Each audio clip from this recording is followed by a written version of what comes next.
Hello, everybody. It's Wednesday. It's time for our talk, our show. Glad to be here. And as we said last week, this is our first meeting, our first show in September. And this September, we will dedicate to suicide prevention cause. So this entire month, we will we will talk about topics related to suicide prevention. So good to have you everyone here. Good evening, my dear Elsa. Hello from Gircis. So good evening. Hello, Laurie. Happy to have you all here with us. And let's keep going with our introductions here. Miss Gibbons, how are you, my dear? I'm very well, thank you. Good evening, Stevan. Good evening, Charles, and everyone that be watching us today and maybe a later date. Today, we are, as you said, we're starting a very important conversation um, based on Spiritist teachings about um, many topics that are very, very sometimes difficult to deal with and everything, but it's important for us to starting September, thinking about the many difficulties that people find, and hopefully we're trying to find some suggestions, some solutions for them. So it's a very important conversation that we will have today. Good, good. Bonsoir, Charles. Bonsoir, Steven. Bonsoir, Silvia. Good morning, good afternoon, good evening to everyone. Indeed, it's a very important topic. Suicide is one of the first cause of mortality, in particular with young people. It's considered as a health issue for the from the World Health authorities. And okay, again, there are two ways to analyze it. One way is to analyze in the materialist paradigm. The soul does not exist. When we die, everything is finished. And the second way to analyze it is going through the spiritualist paradigm, saying, yes, we have a soul, and this soul survives deposits after the death. And that's then changing somehow the conclusion. And this is what we will try to explain a little bit better today. Okay, good, good. Laurie had a comment. I've read different points of viewing regarding the act of suicide, specifically that it is something not to be negatively judged by humankind. So it's the first thing I have to say. It is at the moment of our reincarnation, we we decide to reincarnate. We decide our tasks, our trials, and everything. However, we do have the free will. The free will can change everything. The free will can cease your existence on earth. The free will can allow you do not go to a trial, a scheduled trial, because you are using your free will so wisely, and this will avoid you. So the benefactor say, why? This person already learned. Don't need to go to that. So a free will make you progress further, a free will can make you stuck at certain stage. And I want to leave it clear, we are not judging here those who committed suicide, or perhaps are listening us now. There is no judgment here. We are only point out from a spiritist view what it is a suicide.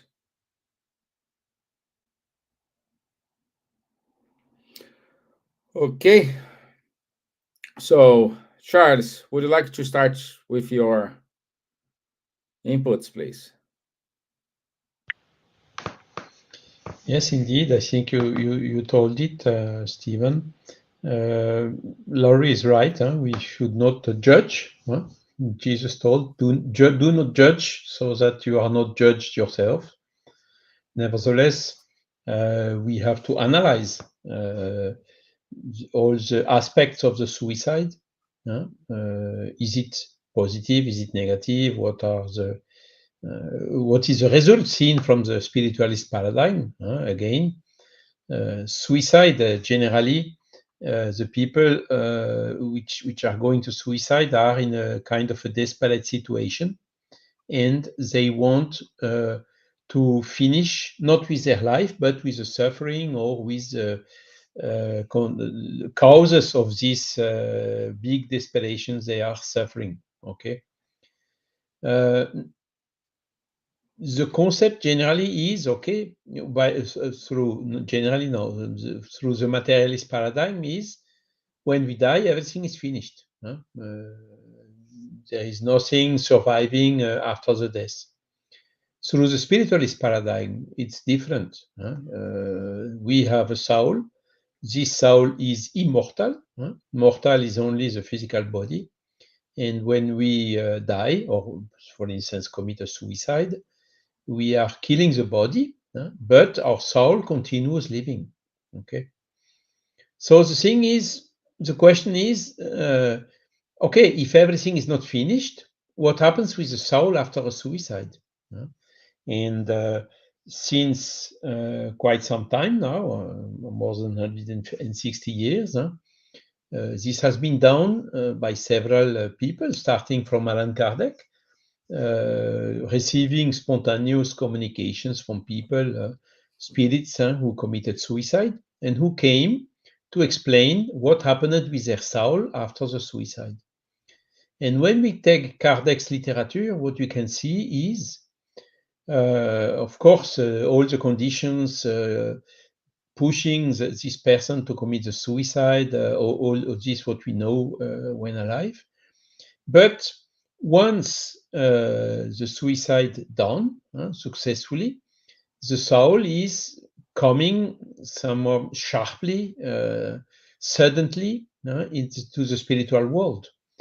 And what the spirits are telling, it's their suffering does not stop immediately after the suicide. At the opposite, they are increasing one more trauma to all the difficulties they had before. So this is globally what they are saying. There are some variants and so on, some circumstances which are, how to say, more or less favorable. For instance, some person who has a mental disease and who commits suicide without knowing what it is doing has not the same consequences and the same responsibility as someone who committed a suicide after a lot of reflections and absolutely consciently. Okay, but the thing is, most of them, they regret having done the suicide. As difficult as could be the situation pushing them to commit a suicide, they even so say, I should have resisted, I should have asked for help, I should have made all what I could in order to avoid the suicide. And indeed, when we look to the numbers today, there are more deaths caused by suicide than deaths caused by wars and murders, one summed to the other. Okay, so it's really, as I told, from the WHO, considered as a health problem.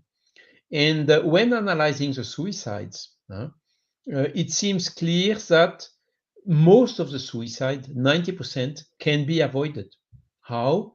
Simply by detecting upfront from the numerous signs that a person is suffering, is desperate, or is thinking about committing suicide, because generally they talk about it. And if we can bring to this person some help, some hope, meaning of life, whatever, 90% of the suicide can be avoided.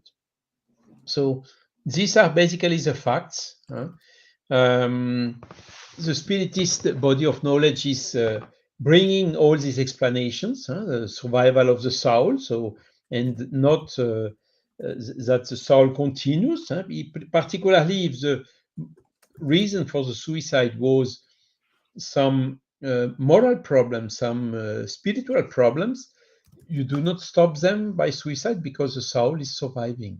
Okay, so these are facts, and we as spiritists, we do not judge or we do not condemn.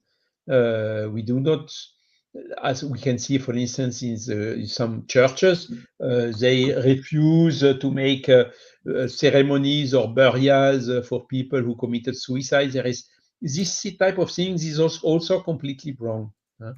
The position of the Spiritist body of knowledge is, let's do whatever we can in order to give this person an alternative solution to avoid the suicide, because suicide is, for the majority, big majority, if not all the cases, the people who committed it are regretting, they regret it later on.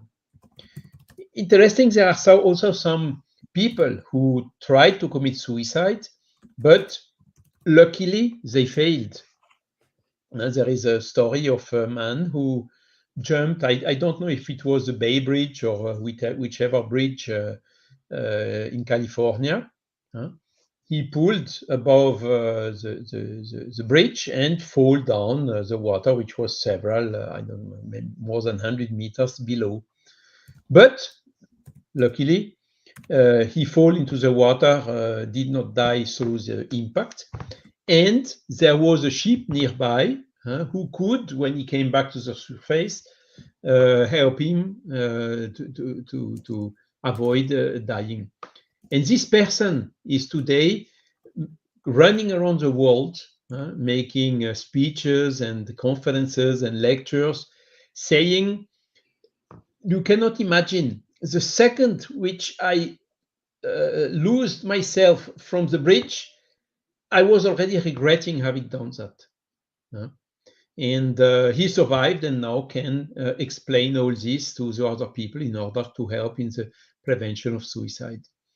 So yes, Laurie, you are right. We should not condemn neither the person who did it, nor the family, nor whatever. We should help. We should do whatever we can to help and to try to prevent. And there are several means to prevent, but I will leave this for next questions. Good. Thank you, my friend. Ms. Gibbons, your introduction, please. So I didn't quite get what you said. No, your introduction, please. Oh, wow. I think Charles gave a really good explanation how, as a spiritist, we see it. And I think one of the points that Charles emphasized, and it is, as a spiritist, we not condemn anybody. It's not up to us to judge anyone. We don't know what's in the person's heart. But we do have a lot of explanations.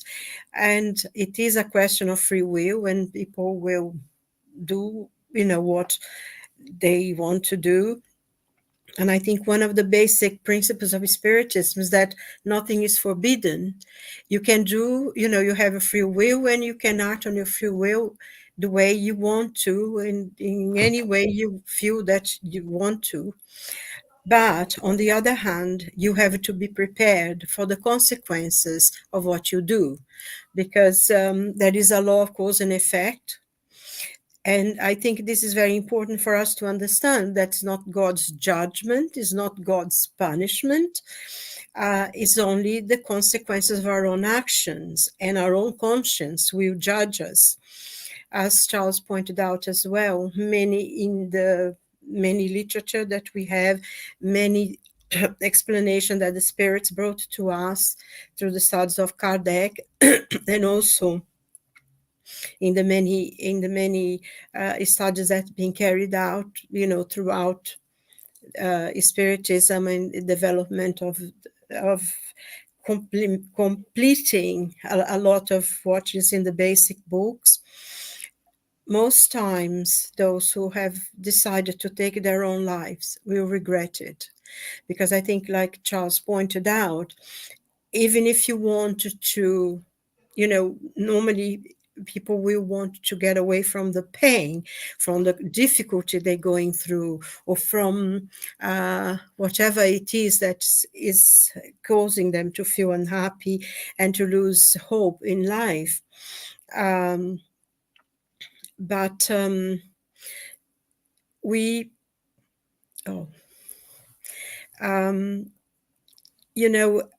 we have to say that we will have to be responsible for the consequences, because we do not die. Only the physical body is destroyed.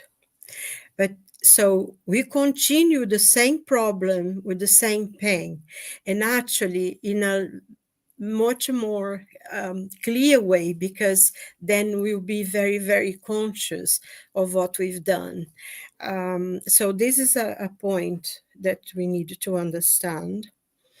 And then, our own conscience will judge what we've done. We can't run away from ourselves ever, because we will face ourselves, later on. And also the consequence of destroying your life, which is the only thing that we really, really, it's something that is a very painful thing for the soul, the destruction of life. Because life is so precious, it's so difficult, actually. We may think that it's easy to reincarnate, but it's not. There are lots and lots and lots of spirit in the spiritual world awaiting the opportunity to be reincarnated, so we can readdress some of the wrongs we made in the past, so we can allow a spirit to progress and to learn. So this is, it does come with a lot of consequences for the spirit.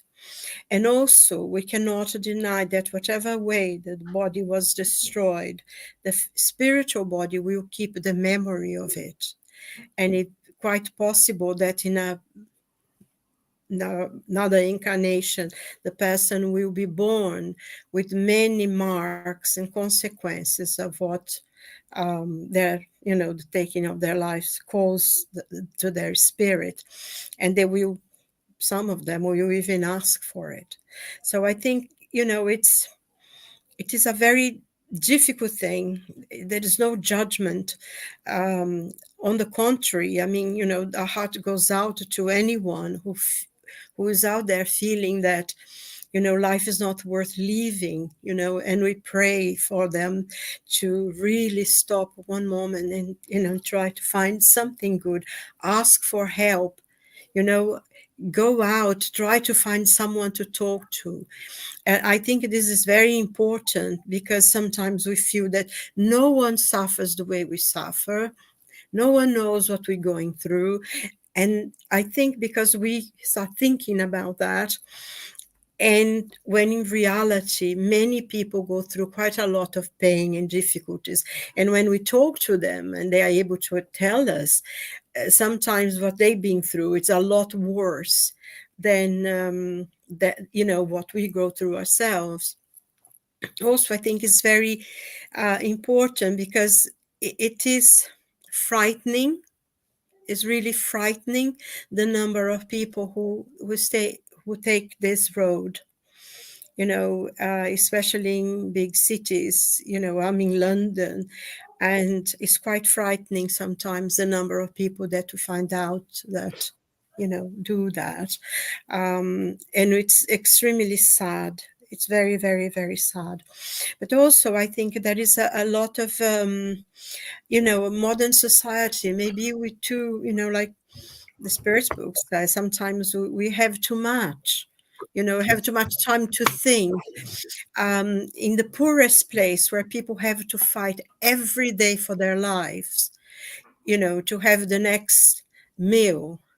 You don't see suicides as much as in big, in the industrial cities, and where people have more time, more leisure. I mean, not judging anyone, but I think, we need to really stop and think.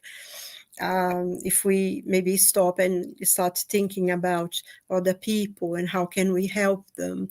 Sometimes there is so much need just next door to where we live, but because we concentrate so much in ourselves. And I think that is very much part of a culture at the moment, especially in the West, that me, my truth, my reason, my this, and we have become alienated from the people who are next to us, even sometimes within our own family.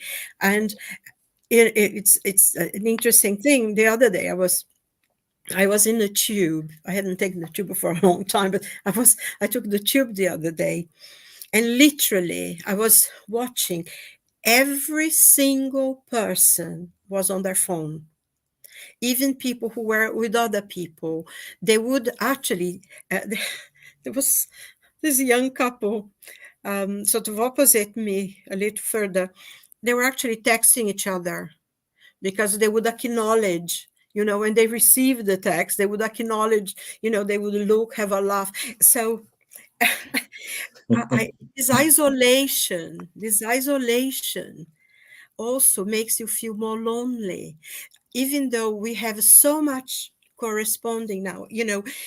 I don't think in the history of mankind we have so much facilities. I mean, see the three of us, we are in 3 different countries, and there are quite a few people who are watching us now, or will watch us afterwards, who are is spread all over this planet, the facilities, like we're sitting in the same room, and yet we can feel so alone and so isolated because, we are so busy looking into our phones and, the next message with people who may be at the other side of the world, and we don't talk, even say hello to someone who's next to us. And I think we need to maybe lift our eyes from the phones and look into, the person, the living being that's sitting next to us or opposite us. And just to conclude, recently I saw this thing on YouTube, and I watched it because I love the music. It's called the Mariage d'Amour. It's a beautiful piece of piano by Paul Sonneville, I think. But they made this little film about these 2 people, there's a young man and a woman, who they come into the same hotel, and for the way the story develops, you can see they are in this meeting. They come to this hotel, they staying there, and they are in a meeting, and he comes looking at his phone, she comes looking at her phone, and they are having dinner sitting opposite each other. They both on their phones, and when they are in the meeting, they are also looking at their computer. And they go to the rooms, they look at the computer, they're looking at their phone, and they don't see each other, until there's a kind of dream thing. But it's so interesting because, I when I watched that, I thought, my God, look at that. They were together all the time, and they didn't see each other because they were looking at their phones. And I think, coming back to our own lives, how many opportunities of talking to someone or getting to know someone, or even someone in our own family that we are being alienated from because we're too busy on our phones. I think, it's something that we need to stop and think about it. I don't know, maybe I'm sure there'll be people who don't agree with me, but I think every now and then, if we lift our heads from the phone, it will be more helpful for ourselves, and we can be more connected to life and to other Yeah. people. Yes. Thank you, my dear. Hey, our friend Rodrigo Ortega, he put some comments here. The only thing which belongs effectively to us is our will. Everything else is solidary to others. Our existence is connected to a net of people who are depending on us emotionally and physically. Completely agree, my friend. Quitting our life is an act with which prevents not only us from having our needed experience, but also others. That's a good point for today's topic, Rodrigo. Consequences should exist for us to learn how to value the incarnation experience to ourselves and also for the sake of everyone surrounding us. The secret of justice is that it's only justice when it's for everyone's sake. Good point. I want to take this point and bring this discussion here to our topic today. Today we're going to talk about euthanasia. Euthanasia, it is they call assisted death. It's legally in some countries here in Europe, and people pay to die. They have their thousands, billion of reasons, but at the end, this is what happened there. They pay to die. Uh, if I pay to die, I do not seize my life for a natural cause. We can see that as a suicide because you chose to die. You said to someone to kill you. You may have many arguments. Oh, I have a terminal cancer. I don't want to go through these pains. I don't want to do. And then we come back what Rodrigo said here in his commentary, quitting our lives. It is an act which prevents not only us for having our need experience, but also others. Perhaps your disease and the consequences that come naturally with this disease will save many lives. But you decide to seize your life for many reasons.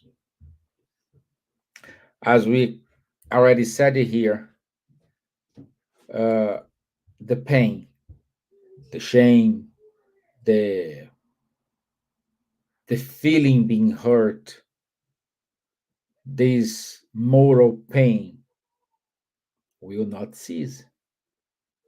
That's our point here, guys. If you are spiritist or not,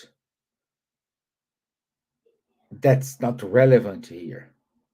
But what we are saying is when you die, and at the moment when you open your eyes, you will keep feeling the same feeling,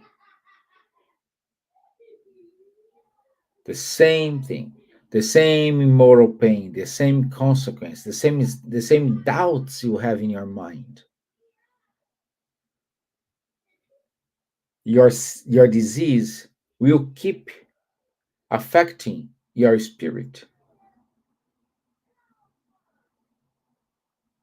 So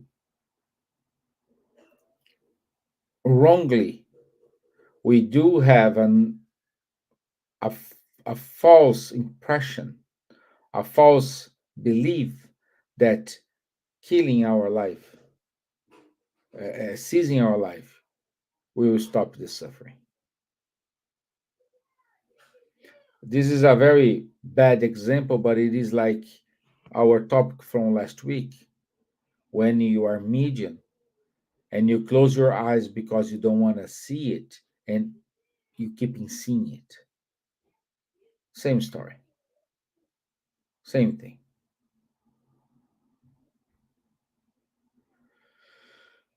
Charles, about euthanasia, we do have some movies that talk about this topic here. I think, as I know, that the last movie handle this topic is the Me Before You, and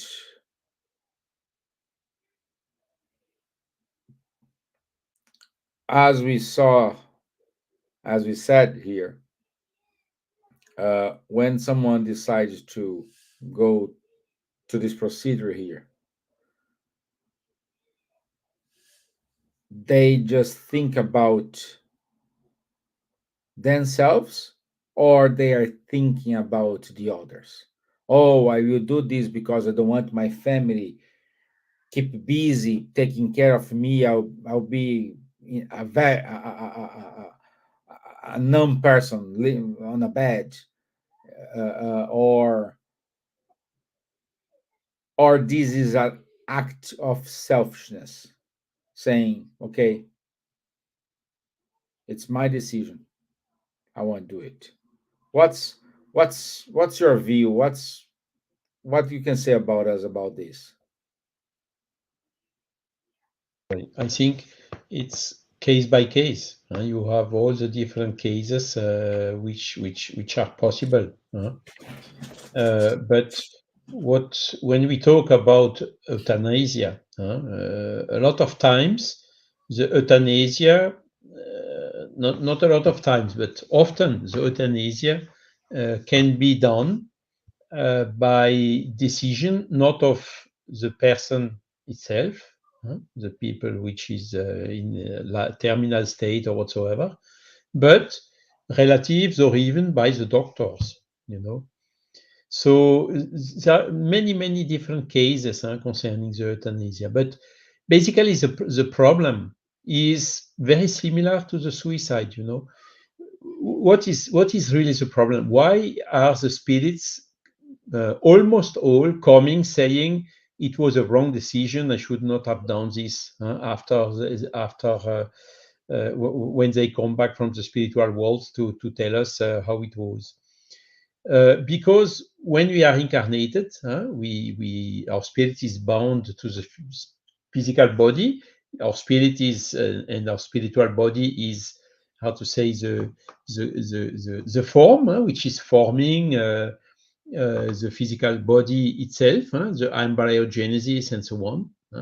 And we receive also a kind of we receive some fuel in a fuel tank, like a car, for a given journey, a given distance, for a certain duration of life. This fuel is what we call the vital fluid. And the vital fluid is something which is existing in all what is living. The spirits, once discarnated, they don't have vital fluid anymore. Vital fluid is only useful when there is material life in a material body, or even the plants or the animals or whatever. Everything which is living has some quantity of vital fluid. So this quantity of vital fluid is foreseen for a given journey. For instance, 85 years. If now you commit suicide at 20 years before, or if when you are ill, you shorten your lifetime, the same problem occurs. I mean, when the spirits, when the body is dying, this vital fluid is still here. And this is jeopardizing the separation of the spirit, has difficulties to separate from its physical body because of this rest of vital fluid that was not consumed. What is the natural death? Natural death is, okay, the vital fluid is finished, and like a candle, when there is no more wax, the candle is, say the flame is turning off alone. This is a natural death. But if you anticipate the death either by suicide or by euthanasia, you still have this remaining quantity of vital fluid, which is creating difficulties to the spirit to disengage or to separate from his physical body. And that's basically the issue. Now, more specifically about the motivations for euthanasia, some people, yes, I do not want to be a burden to anyone. It can even come from a positive sentiment you know, but sometimes it's, I don't want to be dependent. Or it can have also some component of selfishness, as you have told. All these cases are existing, but it's a case by case. To give another example is the example of my mother. So she was really also in terminal state. She had a general infection. All the analyses were showing that the time of life was very limited and so on. And my sister, which does not share exactly the same belief as me, she engaged with physicians a process of shortening the life. And in France, euthanasia is not allowed, but what is allowed is you give morphine to reduce the pain. So this is legitimate. Medicine should do whatever is possible to alleviate the pain or the suffering that the people are feeling. But also, what's the name of this other component? Sedatives. Is it the right word in English, Silvia? Sedatives? Yes, okay. So the sedative, and then they go increasing the doses until it gets lethal and the person is dying as per the opinion of which is prevailing here, dying in a good way, because that's the root of the word euthanasia. Is good, euthanasia is death, so to have a good death. But the real meaning is to shorten the lifetime and to anticipate the death. And so when I came, I saw that. I didn't know, I just look on my cell phone, what is this product, these chemical names or whatever. I understood what happened. But it was already engaged, and in those times, very difficult. I did not want to make a scandal or to call the stop this immediately, whatever. Well, it was like it was, and I would not have agreed with that, but when the decision was taken, unfortunately, I wasn't there. So my mother survived still half a day and died the next day. She would have died anyhow because of this general infection she had. And a couple of weeks or maybe months later, she came and told, hey, it was too quick. I'm still in a confusion. She was very clear saying this. She would have preferred to stay conscient and to be able to exchange with us. She said also, I was not feeling pain. I was not suffering. It was not needed to impose that to me. So she had really the feeling that she has been pushed out of her physical body too quickly, you see. So we should listen to the spirits. And here in France, what we can do is what we call directive anticipée. So you can now, when you are valid and you have a second chapter, you can confirm or not. Once you know that you have a disease that will leave you to death, you can write what you want and what you don't want. You can write your wishes. And I wrote there very clearly, to alleviate the pain, I agree, what is necessary, but high dose of sedative and so on, I don't want.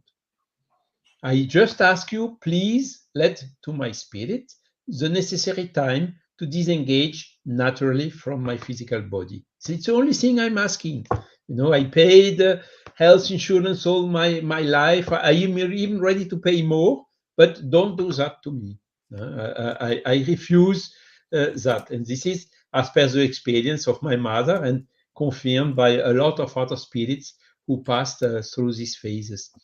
And what is extremely important, when some people are in terminal state, sometimes, and quite often, by the way, there are some extraordinary things happening, these moments of lucidity just before dying. This is much more frequent than what we think. But if you take high dose sedative, you annihilate that. You cannot have that anymore. I saw it with my mother. She was not conscious anymore. Why? Because of the sedatives. But some people, for instance, there are examples which are reported of people who had severe Alzheimer's disease. They could not even recognize the people. They could not even talk anymore. A couple of minutes or hours before dying, they recognized the people, the beloved one which were close to them, and could talk in a way that since 10 years they couldn't talk anymore due to the Alzheimer's disease.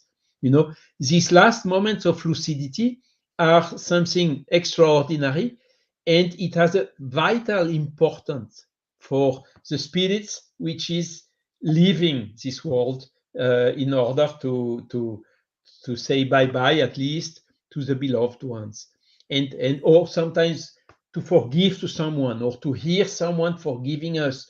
These type of moments are of extreme importance for the soul, not only for the person which is staying, but also for the much for the person which is leaving, for the spirit which is leaving, and this is something that we should consider. So definitively, the spiritist body of knowledge point of view, which is, by the way, confirmed by the Spiritist Medical Association, is we should prefer to have palliative cares than to practice euthanasia. And also, we should not shorten the life. We should also not uselessly extend by artificial means to maintain the person alive beyond what was originally foreseen. So the best way is to leave nature do the natural death, which is part of life, by the way, and to make everything in palliative cares, including treating not only the person itself, but also the beloved one, the family, alleviating pain, or doing whatever is possible to have the best possible quality of life in these last moments. The quality of life is also sometimes a motivation for doing euthanasia. Is I'm in coma, or there is no quality of life anymore. There is no dignity of life anymore. All this is relative. When you look, for instance, Stephen Hawking, he spent a lot of years almost completely lame, able to communicate only by the eyes or with special devices and so on. Did he have dignity of his life in this during this period? He was one of the most brilliant scientists of the 20th century. So you see, even this is very relative. If you open these doors, the people, I cannot run, I cannot jump, I cannot this, I cannot that. So this concept of dignity of life is very relative, and it should also not be motivation for shortening the lifetime which was programmed by yourself before our incarnation. Wonderful, wonderful. Thank you, Charlotte. It's let me see if I can.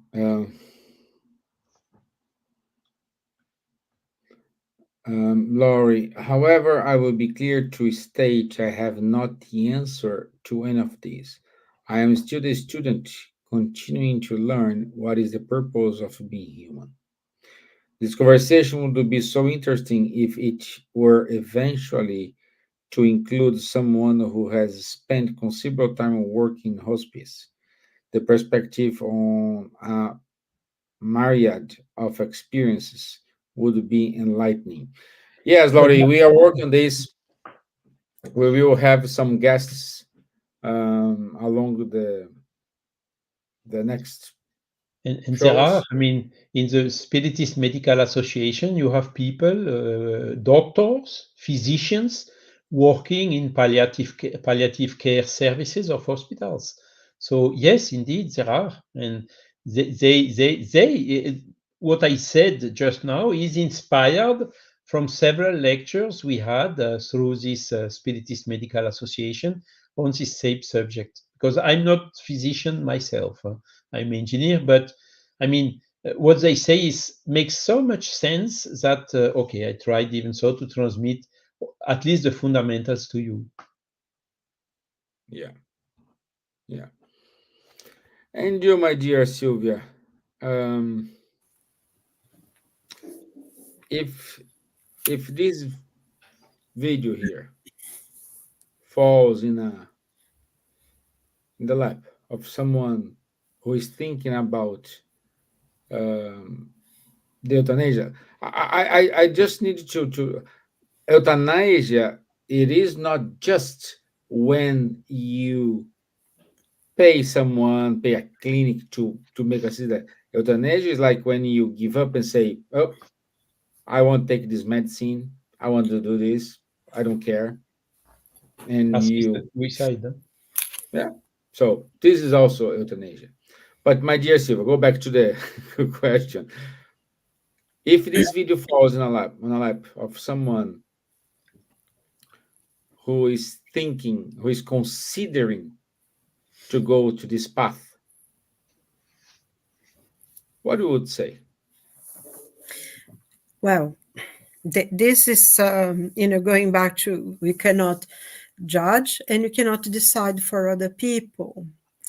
But for what we learn, and I think one point that Charles made, which is extremely important, and we see this again and again working, studying the teachings of Spiritism, but also in our mediumship work, when sometimes spirits will come.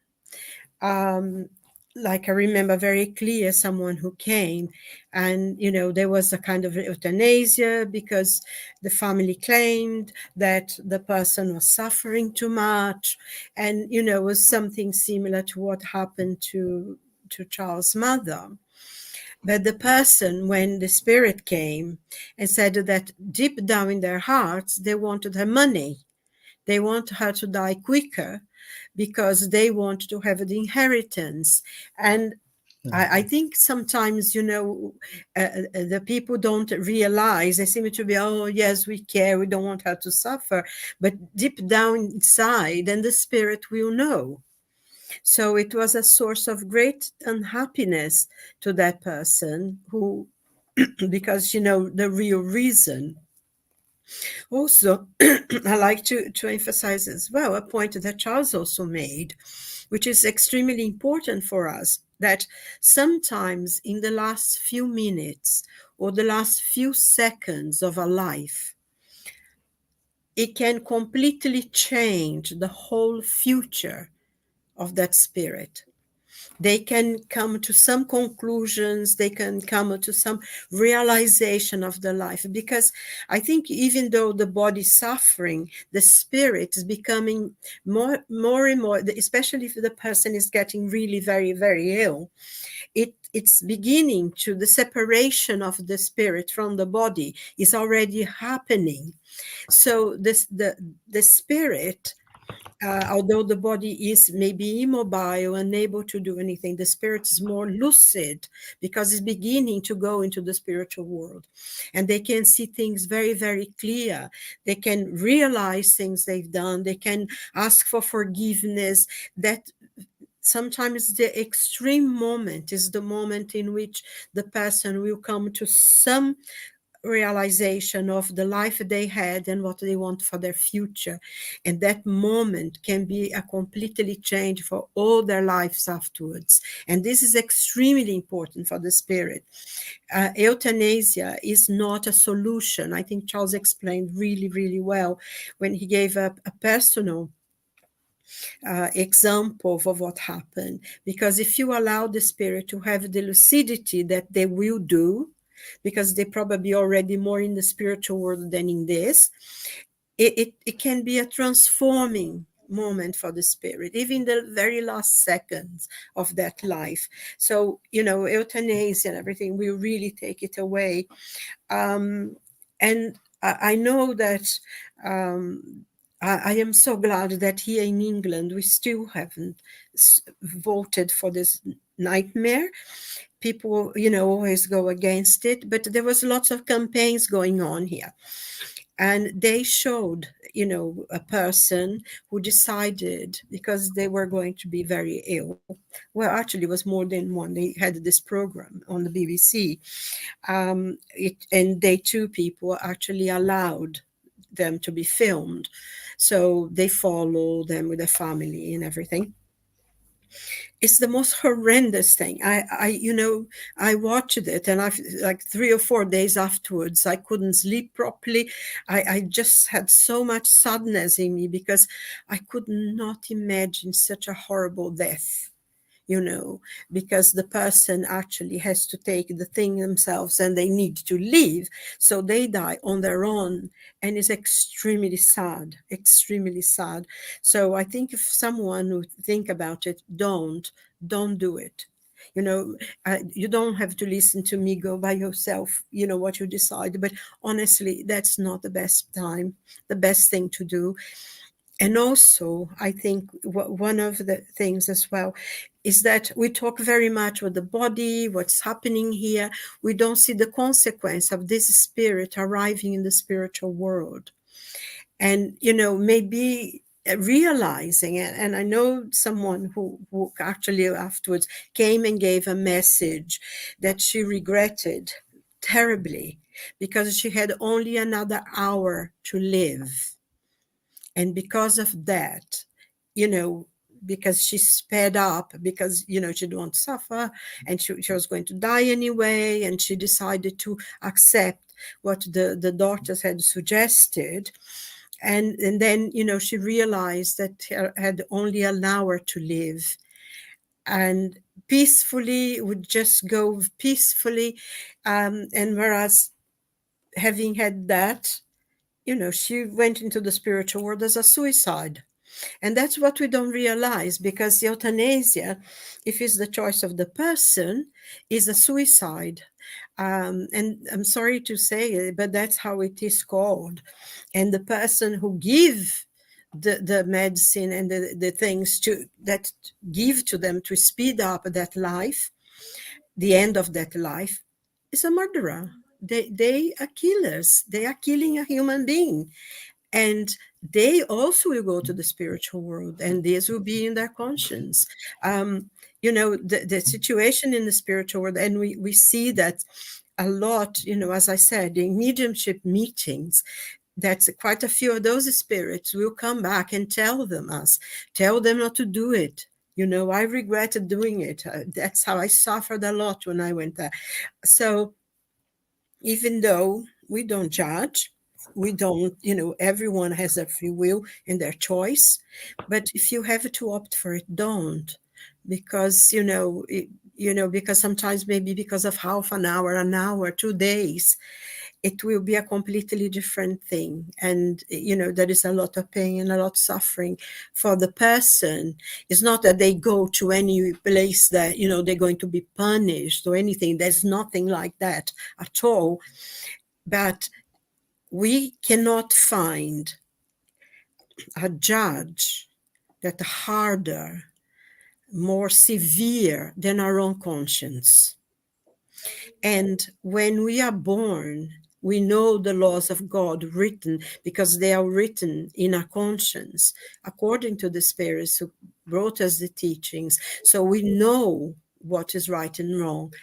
And when we go against the laws of God, we suffer, and our own conscience will call on us that we've done wrong. So if you have, that is a lot. And something that Laurie said, I worked actually with people who, I had a very close friend who was in charge. She was a nurse, and she was a sister, and in a place where in the hospice, she was in charge of a hospice, and most of the people who were there preferred to die. They would treat them, give them painkillers, but enough to overcome the pain, and most of them chose not to. So I mean, and as like Charles said, a lot of doctors from the Medical Association also work with this. And I had, like I said, I had this friend who was in charge of a hospice until she retired, and they actually extremely investigated as well if something, people start dying there. And they treat them with love, they treat them with care, they give them palliative treatment. And also we worked a lot with Dr. Peter Fennick, who is a very, very important person in the hospice movement, that he wrote many books with his wife and everything. And always, the choice of the person really is not to go deep down. We want our lives, we love life. It's a gift, it's a precious thing. So I think if we treat people with love and help them through, I think they would rather go peacefully with lucidity. And I think the example that Charles gave is so important, and really, really important for us to think, stop and meditate on what the spirit of that person wants, rather than we feeling uncomfortable because someone we love is very ill. So don't do it. That's and I must say truly and sincerely to you that before I read, I studied Spiritism, and I started to understand what life is.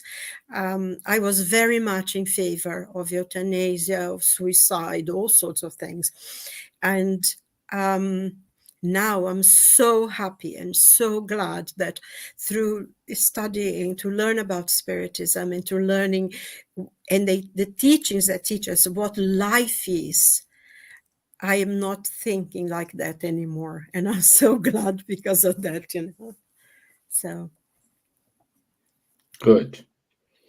Thank you, my dear. Thank you. Thank you also to Cassie Gooden and David Pereira. So good to see you here. And yes, Cassie, we are not here judging. We are not judging. We are not condemning as well. We are just saying it's cause and effect, and we need to deal with the consequences. But I think just one point, I don't know if she heard what I was saying before, because I only seeing her name now, but I did say that God does not judge us anything. There is no place for you to, a special place for you to be punished or anything like that. It's our own conscience that judges us. I think it's something to understand. That's not God or that you're going to be punished somewhere. No, it's our own conscience that will feel bad about it. And that's the worst judge. So basically, I mean, for us, the spiritist, we should help do whatever we can to prevent the people for committing suicide as a solution for their problems. We should try to help them to find alternative solutions. And for euthanasia, it's the same. We should really avoid and try to find the best possible alternative solutions in order to avoid it. And if some beloved one committed the suicide, even though we continue helping and praying for those souls in order to help them even after they have committed suicide or assisted suicide or euthanasia. Yeah. Okay. So it's already 10 o'clock. We need to finish here. But before we finish, I want to read a text, and I will read this text for the next shows, just to remember what it is dealing with the consequences. Um, we don't have a topic for next week. We will have soon because, as I said, we are about to have some guests. So if a guest say they are coming next week, so we need to change the topic. So uh, the the main topic it is suicide prevention, of course, but the tech the topic of the day will be choose as soon as we have some confirmations of some guests. Okay. Let me add this text here. Let me read. Allow me to read for you guys. The day after my suicide, I fell in love with my husband. When I saw him in my room, crying and holding on my blood stained shirt, and photographs of me scattered all around him, I saw so much love in his eyes. The day after my suicide, I felt how much my parents loved me, even though they were often hard on me. In the middle of so much sadness, they spoke with tear filled eyes about how proud they were of me and how I had been kind to others. The day after my suicide, I realized that my dog, Bob, was more amazing than I had ever imagined. Every time the lift door opened, he would run to the door, waiting to see me and realizing it wasn't me. He would lie down again in front door, and continue to wait for me. The day after my suicide, I saw delighted by my siblings when I saw them sitting in the living room with their eyes filled with tears. Remember the times when we played together during our beautiful childhood. What a great time we had. The day after my suicide, I felt how much I had been loved and cherished by that dearest friend. He was looking at our pictures and remembered all the great times we had spent together. He cried because he hadn't been able to see me when I had asked to see him. The day after my suicide, I felt how important I had been to so many friends. They were accusing themselves that they hadn't done anything to help me. Late that night, I went to the morgue to find my body. It disturbed me. I looked at myself and said, we had so many dreams, so many loves, so many people still to meet, so many people who loved us, and yet we threw it all away. Thank God, it was just a dream, and you are able to read this. You are still here, and you can change your life. Things are not bad as they seem. You have people who love you and want you close. Give life and the people around you another chance. That is healing for the pain. Open up to someone. Have already overcome so much. Just try again.